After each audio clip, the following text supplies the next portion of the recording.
C'est le premier 4x4 Dacia. C'est Dacia engagé en course automobile. En plus, bon, avec moi, ça m'a plu tout de suite parce que c'est vraiment le côté complètement décalé du projet, de l'association des deux images en fin de compte. Et je pense que la surprise va être aussi tellement importante dans le public qu'il va y avoir justement cette curiosité qui va être un bon succès pour le véhicule de base et j'espère aussi pour nous sur le plan sportif. Renault Sport, en fait, puisqu'il n'existe pas de structure Dacia Sport, a été appelé pour la maîtrise d'ouvrage de cette voiture, qui est une Dacia. C'était un challenge tout à fait passionnant parce que c'est quelque chose qu'on a réalisé en 5 mois. Et finalement, ça a été une expérience très intéressante. On développe la notoriété du modèle avant même sa sortie, parce que c'est accessoirement la première fois qu'on fait une voiture de course avant de faire la voiture de série. C'est vrai que c'était très bien cette année de partir d'une feuille blanche.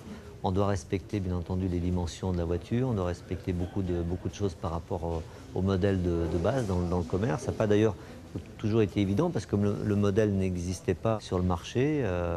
C'était un peu complexe, mais ça c'est le côté très intéressant.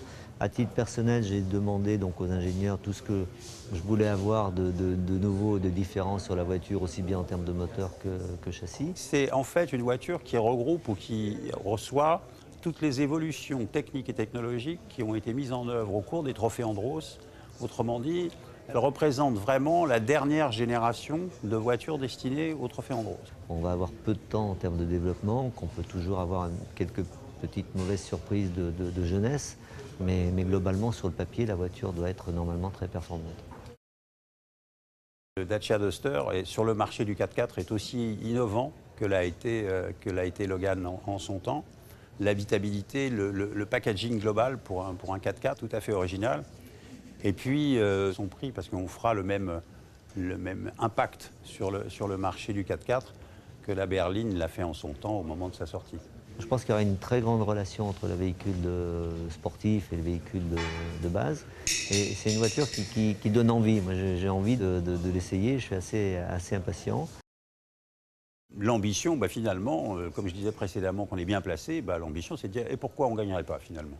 L'objectif par rapport justement à ce modèle, c'est clairement d'être compétitif et de se battre pour la victoire.